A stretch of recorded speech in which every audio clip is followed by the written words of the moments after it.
Chapter 3.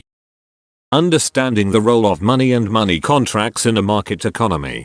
John Maynard Keynes wrote, "The ideas of economists and political philosophers, both when they are right and when they are wrong, are more powerful than is commonly understood. Indeed, the world is ruled by little else. 1. The ideas embodied in the classical economic theory continues to dominate the teaching of economics in academia as well as the economic policy decisions of government officials and central bankers. This is true despite Alan Greenspan's admission that he does not know why the classical economic theory, which won a Nobel Prize, failed to explain why managers of financial assets did not take actions to avoid the global financial crisis of 2007 to 2008. Classical economic theory, though wrong, still is the power that dominates policymakers' view of the operation of the economic system in which we live. Consequently, economic policies in developed economies have not generated a rapidly economic recovery from the global financial crisis. Instead, we are living in what is often called the Great Recession, where the economy exhibits relatively low rates of growth, if it grows at all.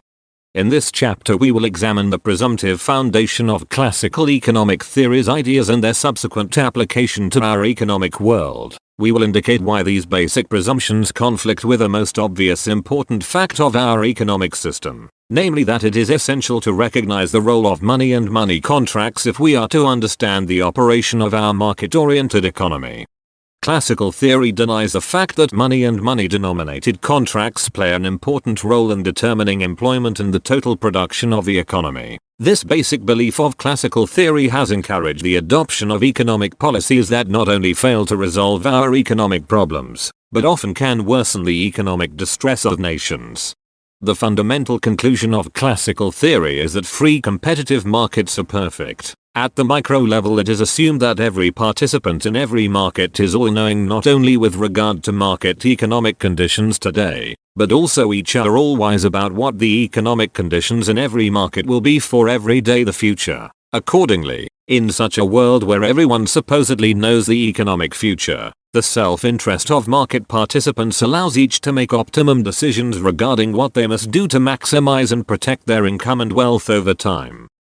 That is why Alan Greenspan said that those of us who had looked to the self-interest of lending institutions to protect shareholders' equity, myself especially, are in a state of shocked disbelief. The 2007 to 2008 global financial crisis showed that the self-interest of lending institutions did not induce managers to take the necessary steps to protect shareholders' equity. Why?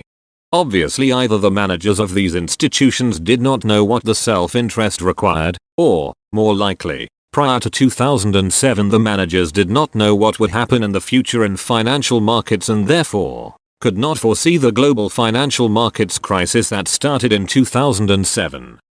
Greenspan's reliance on the evolving vast risk management and pricing system that combined the best insights of mathematicians and finance experts supported by major advances in computer and communications technology was bound to fail if in the real world of experience market participants faced an uncertain, not predictable financial future. The Nobel Prize that was awarded for the discovery of the free market pricing model that underpins much of the advance in financial derivatives markets requires the presumption that the economic future is known to market participants so they can take actions that protect their own self-interests and not become victims of the financial crisis.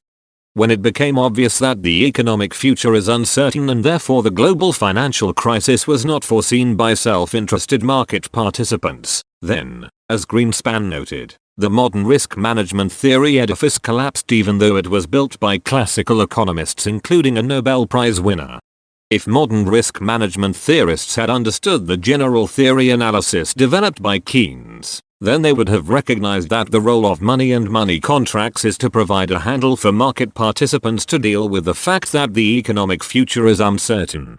Just think, dear reader, what optimal decisions you could make to buy or sell specific stocks on the stock market if you know not only the price of the stocks today but also the price of the same stock tomorrow, next week, month, etc. Is there any doubt you, and every other decision maker in the stock market, would be free to make decisions that would maximize your income and wealth without any help or intervention by the government? Would you get caught holding derivative securities whose market value was about to collapse? If you could foresee the financial market price collapse coming, it should be recognized that classical theory assumes that in a market where participants know the economic future and are free to make any decision they desire, the resulting market activity will successfully solve every person's economic problems that may arise even if the system is subject to an economic shock.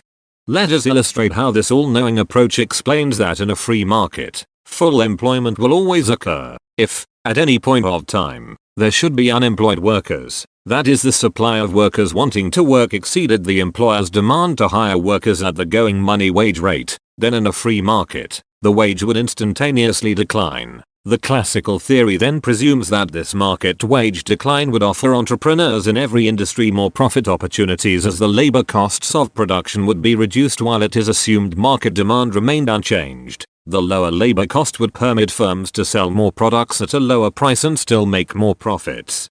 If entrepreneurs can sell more product profitably, then it is in their self-interest to hire more workers as the market wage rate declines. Consequently, classical theory insists that at some lower market money wage all workers who wanted to work at that reduced market wage would be employed, while profit-seeking entrepreneurs would know that when they hired more workers at a lower wage to produce additional output, there would still be sufficient future market demand so that all the additional output would be profitably sold.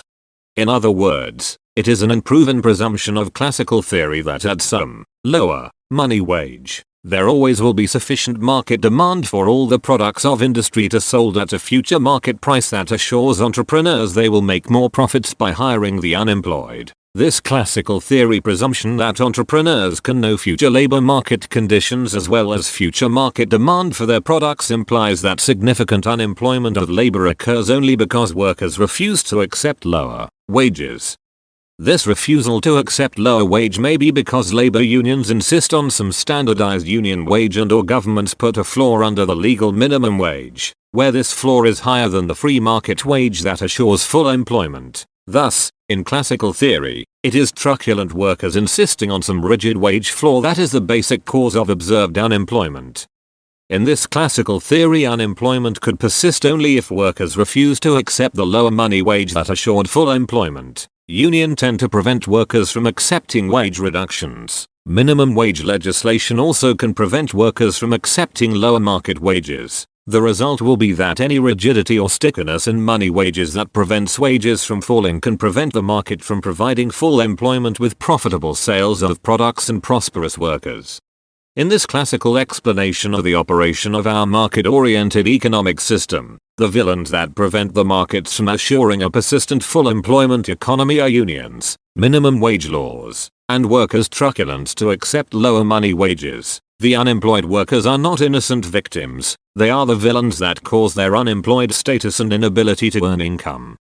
Winston Churchill once said, "No one pretends that democracy is perfect or all-wise." Indeed, it has been said that democracy is the worst form of government except for all those other forms that have been tried from time to time. Keynes' theory of the operation of our market-oriented, money-using economy is that our economic system can be characterized as similar to Churchill's description of democracy. Keynes' theory suggests that no one should pretend that participants in market-oriented, money-using capitalist system are perfect or all-wise, and consequently government should never interfere with free markets. We should recognize a free market system may have some serious economic flaws. Nevertheless, despite these faults, our market-oriented capitalist system is better than any other form of economic system that have been tried historically.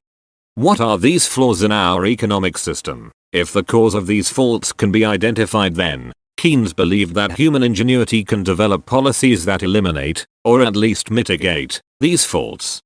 Keynes wrote that the outstanding faults of the economic society in which we live are its failure to provide full employment and its arbitrary and inequitable distribution of income and wealth. Point 2. Keynes's analysis demonstrated that it is not the rigidity of market wages that causes significant unemployment and large inequalities of income and wealth in the normal operations of our market-oriented, money-using system. Once the Keynes theory identified the true causes of such faults in our economic system, then the theory can suggest policies that can solve, or at least reduce the severity of, these major flaws of a capitalist economy. That is what the theory that Keynes developed to replace classical economic theory can do. And that is why no one should fear the policies advocated by John Maynard Keynes. Let us specifically examine the classical theory's fundamental axioms that Keynes claimed prevented classical theory from providing a useful explanation of the operation of our market-oriented economic system. Keynes argued that just as mathematicians have recognized that the parallel axiom is not applicable to non-Euclidean geometry, so should economists recognize that there are basic classical axioms that are not applicable to the operation of our money-using economic system. If economists overthrow the inapplicable presumptive foundations of classical economic theory, then economists can provide a more relevant explanation for understanding of the operation of our market economy, its flaws, and how we can develop policies to improve the operation of the system. The basic false presumption of classical economic theory is the assumption that we have already identified, namely the assertion that every participant in each market are all wise and can know the future, that is, the economic future can be accurately predicted. Time is a device that prevents all things from happening at once. An economic decision made at any moment in time will have its outcome, payout, minutes, hours, days, weeks, months, or even years in the future. Given all possible alternative actions that one can choose in the marketplace at any moment in time, how can any self-interested decision maker choose the specific alternative action that will provide him or her with the greatest income or pleasure in the forthcoming future? Only if the decision maker knows precisely what the future, payout, outcome of all possible alternative decisions will be, can the choice made always be the optimum decision. Classical theory presumes self-interested decision makers are all wise and therefore already know precisely what will the payoff in the future be as a result of any specific decision that they can make today. The result is that if all persons are free to make market decisions that they know will be in their best self-interest, then all the economy's resources will be efficiently allocated towards the processes of production and exchange which yield the highest possible returns in the known future of markets for every inhabitant of our economic system. In other words, when the future is known to all self-interested decision makers, then markets are assumed to be efficient in the sense they produce things that are most beneficial to all participants in the market. Government interference in the marketplace can only make things worse. It is this presumed efficiency of all financial markets that led Alan Greenspan to believe, before 2007, that the deregulation of financial markets would prevent any global financial crisis from happening. In the 19th century, classical economic theory merely assumed that all individuals knew the future with perfect certainty. In the late 19th century, a French economist, Léon Walras, set out a mathematical deterministic system of equations as the most extensive description of the old classical theory of decision makers knowing the economic future with perfect certainty. In this Walrasian system, at any point in time, spot markets exist for people to enter into real contracts for transactions to buy and or sell things or services today, as well as forward markets exists for people to enter into real contracts for transactions to buy and sell things or services for every possible future date. Walras assumed there exists today a market auctioneer for every one of these spot and forward markets. The auctioneer provided every potential market participants today with complete information about every market price and outcome for all spot markets and all forward markets for every day from here to eternity. Thus, by assumption, each market participant in the Walrasian system always knew the price and output for every possible product for every possible date from here to eternity.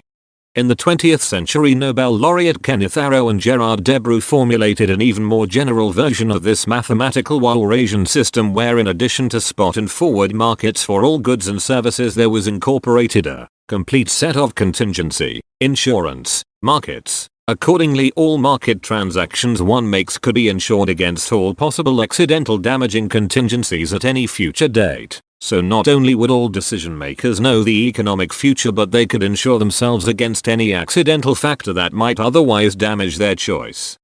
Believe it or not, this generalized mathematical formulation underlies all modern classical economic theory today, including the Keynesian subclassical theories. Ultimately, this type of classical analysis to explain why all market participants know the future led to the theory of rational expectations developed by Nobel laureate Robert Lucas of the University of Chicago. Lucas attempted to use modern probability theory, technically known as stochastic theory, to explain how people in the market through their rational expectations about the future would actually know the probability of every possible future outcome at any future date. In this rational expectations analysis, all future outcomes are presumed to be governed by an objective probability distribution. 3. The only question becomes, how do decision makers today form their expectations about the objective probability distributions that govern all future outcomes so they can know the future? Lucas postulated that if self-interested individuals are rational humans, then their expectations must be rational in the sense that these expectations provide correct information about the probabilities that will govern all outcomes in the future. If these expectations were not rational, then these humans could not make rational decisions that maximize their income and wealth. In Lucas's terminology, the subjective probability distribution that existed today in any rational decision maker's mind about any future date market outcomes is assumed to be equal to the true objective probability distribution that actually will govern that future date's market outcomes. How can people obtain information today to form these rational, assumed correct, expectations about all future probabilities associated with any given future date? Statisticians tell you that if characteristics descriptions about any event or outcome are governed by a probability process, then knowledge about these characteristics can be obtained. All that is required to make statistically reliable probability forecasts about the characteristics of any specific dated outcomes is for the analyst to draw a sample from the type of events occurring at those future dates and statistically analyze the sample data obtained.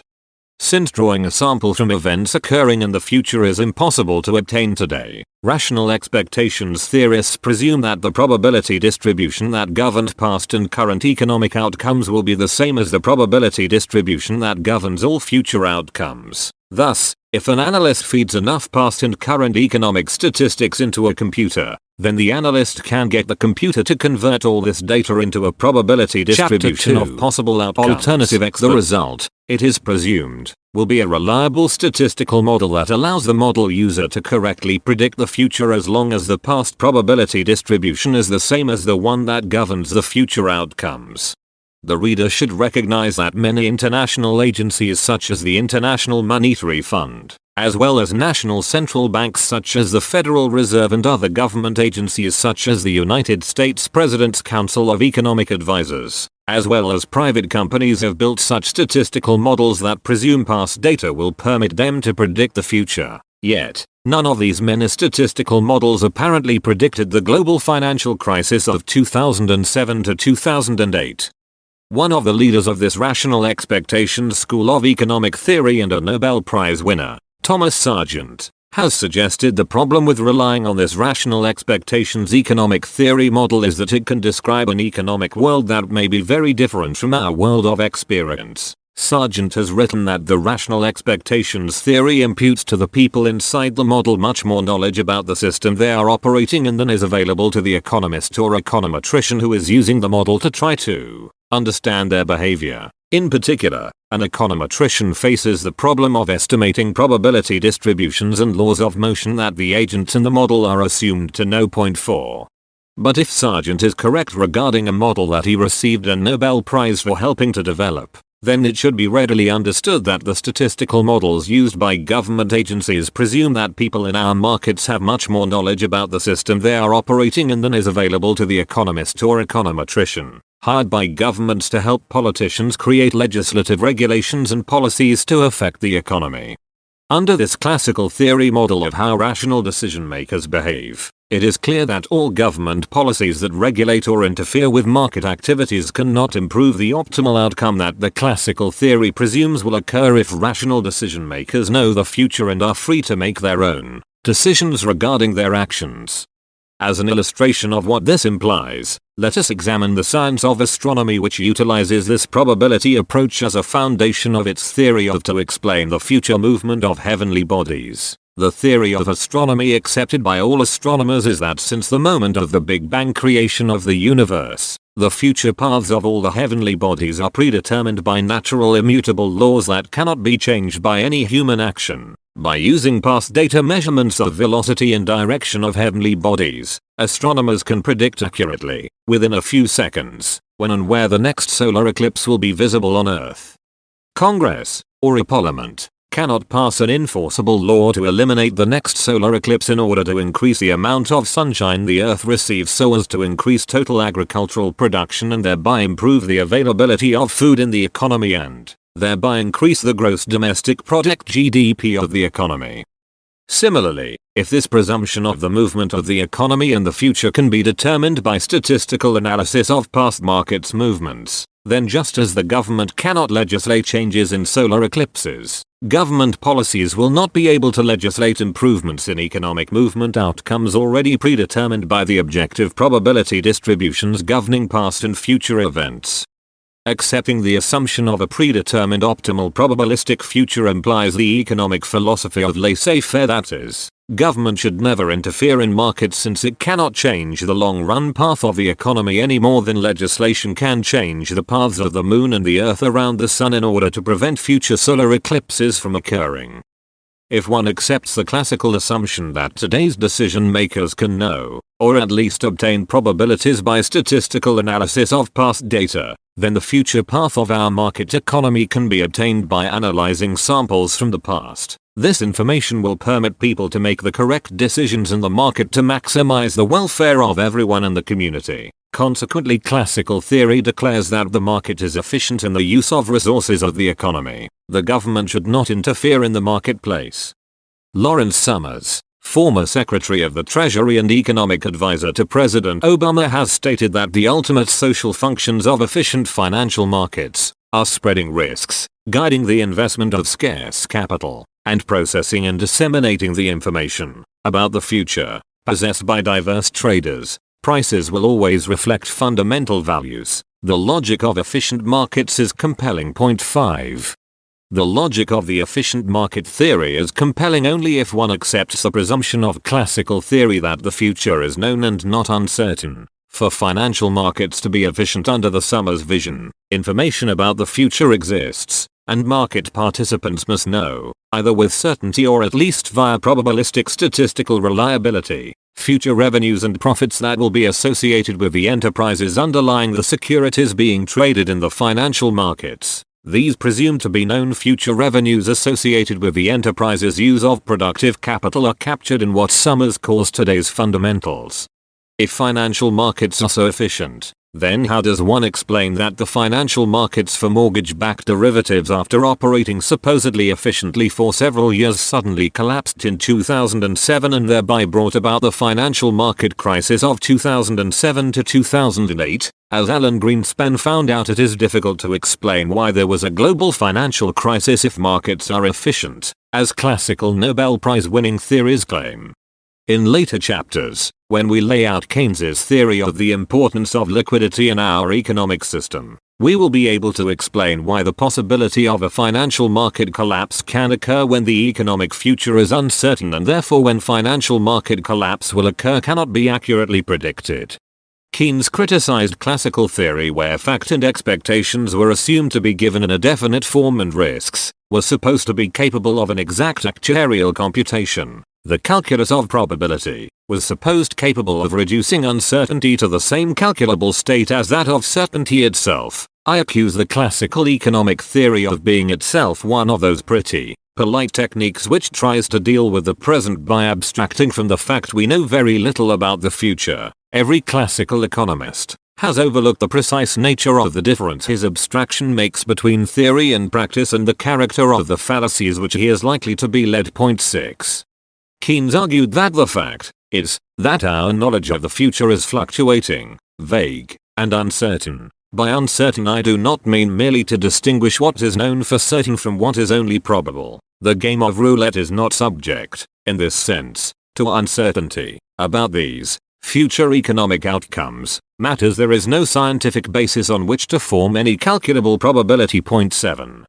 According to Keynes, probabilities calculated from samples drawn from the economic past should not be viewed as actuarial information about future events, or as Nobel Prize winner Sir John Hicks wrote, one must assume that people in one's model theory do not know what is going to happen, and know that they do not know what is going to happen, as in history. Point 8. Keynes believed that intelligent action by government could reduce, if not completely eliminate, the major faults of the capitalist, market-oriented economy in which we live. Accordingly, Keynes had to overthrow the classical presumption that the future can be known by today's market participants. In a theory where the future is uncertain, laissez-faire is not an applicable philosophy. There can be a role for governments to play to help avoid economic distress.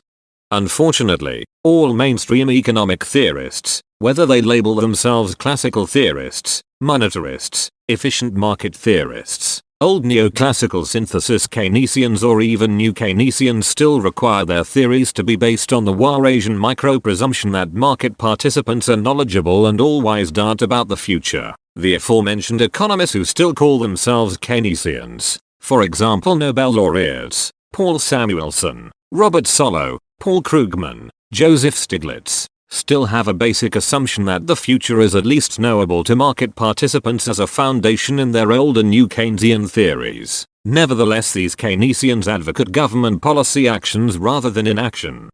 They justify their recommendation of government taking immediate policy actions on the basis that, 1. In the short run wages and prices are not sufficiently flexible and therefore it takes too long for a Warasian type classical system to readjust after a shock that causes unemployment. Or, 2. There is asymmetric information existing today so that some market participants know the future but others are fools who are not smart enough to know how to obtain the correct information about the future objective probability distributions from data that exists today. These fools keep making wrong decisions in the market. These wrong decisions can cause recessions and depressions.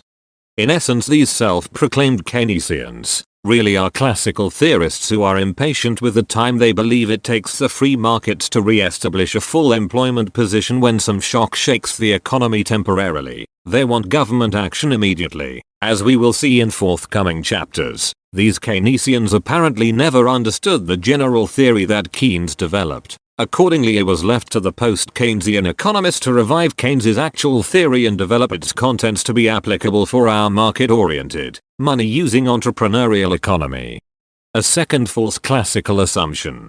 The classical belief that the future can be known to all market participants implies that the future path of total production and employment is predetermined and ultimately immutable, just as the future path of heavenly bodies is in astronomy is predetermined and cannot be changed by human action. Accordingly, if tomorrow's total output and employment and thus total real income of the economy is already predetermined, then classical theory has no role for money to play in determining future output and employment. The classical analysis requires an additional assumption known as the neutral money axiom.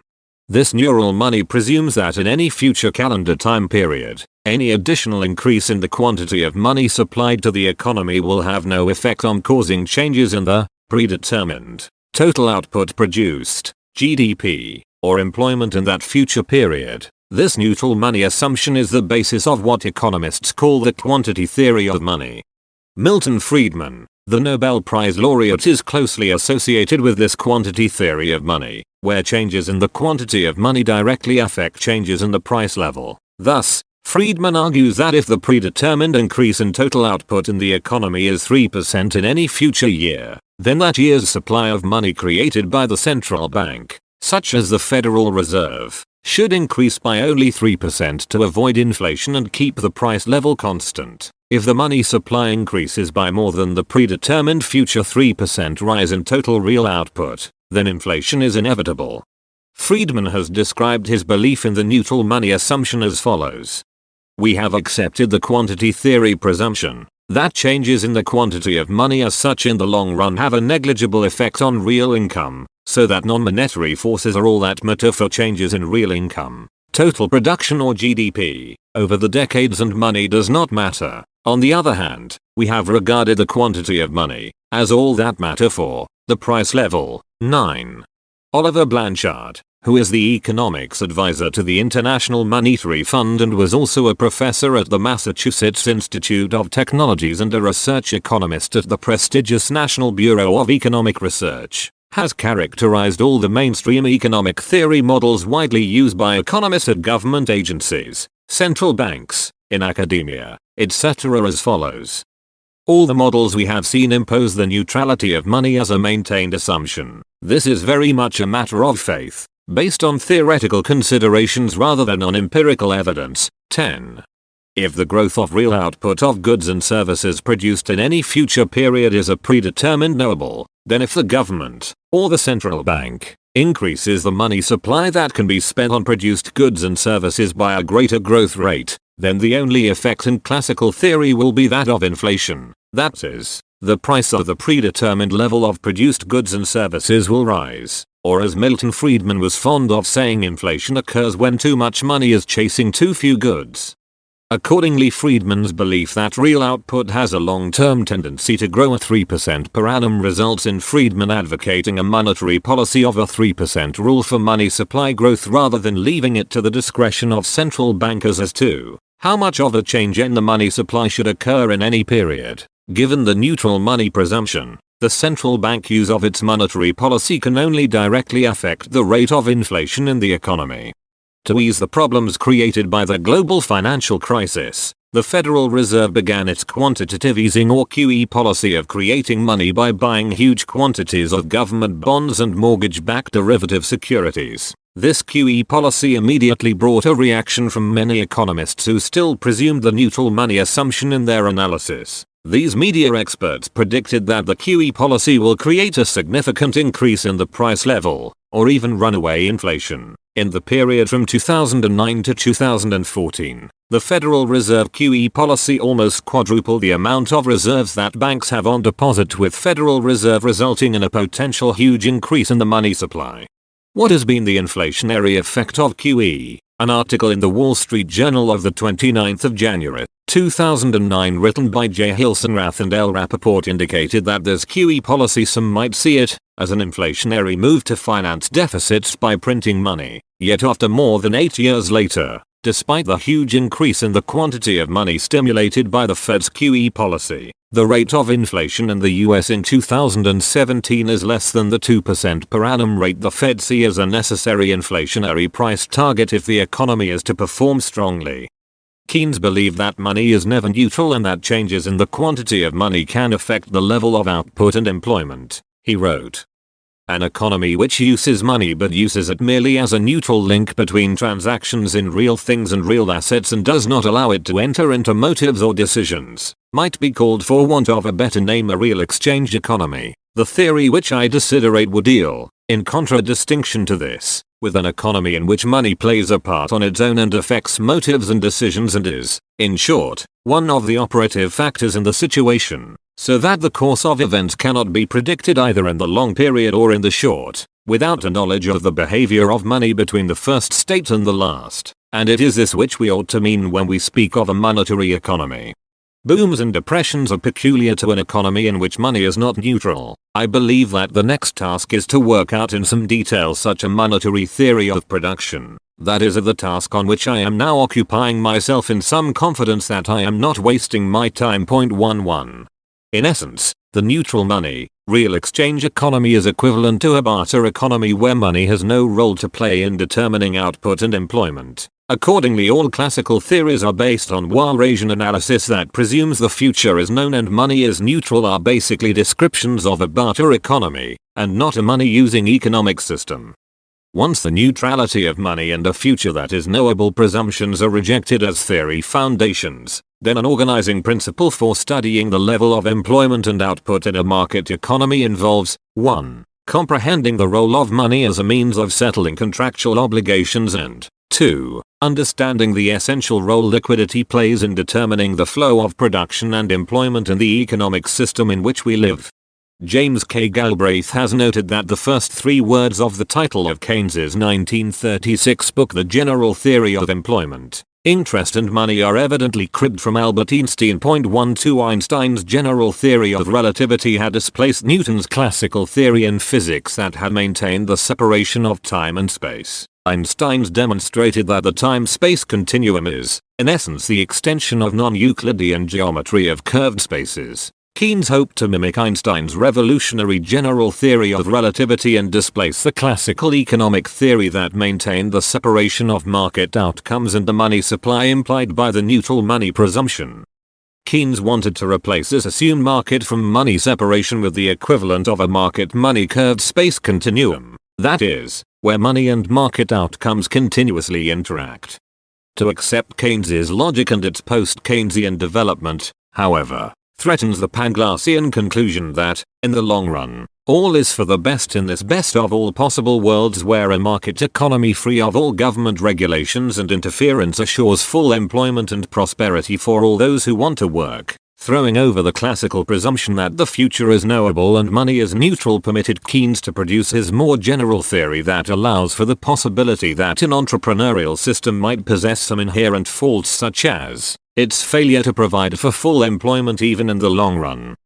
Keynes's logic is just as antithetical to the social Darwinist classical economic theory as the view on the origin of human life as asserted by the scientific theory of evolution is to the intelligent design view of some fundamentalist Christian, religious belief in the literal biblical explanation of the creation of life in the story of Adam and Eve and the Garden of Eden. Keynes's general theory suggests that this inability of the entrepreneurial market-oriented system to provide full employment can be ameliorated by developing corrective fiscal policies to assure sufficient market demand and regulatory institutions for stabilizing our financial markets and not relying solely on monetary policies as the only game in town. There can be a permanent role for governments to correct systemic economic faults of the entrepreneurial system in which we live while preserving the freedom of entrepreneurial decision-making and innovation. The third false classical presumption. Classical theory assumes that anything sold in any market must be a gross substitute for anything else for sale in a market. This gross substitution assumption means that a decline in the relative market price of any specific good or service will induce buyers to buy more of the item that is now cheaper and less of the items that have become relatively more expensive, while spending the same total amount of income. For example, if tea and coffee are gross substitutes, then if the price of tea increases, people will buy less tea and purchase more coffee. In a later chapter we will explain how Keynes's theory rejected the gross substitution axiom as applicable to the things that savers use to store their savings out of current income. An act of saving means that a saver is not spending his/her entire income currently on the purchase of producible goods and services. Instead, savers attempt to use their savings out of money income to purchase some durable thing that they can carry into the indefinite future, with minimum carrying cost, until a time comes when they wish to spend these savings on producibles.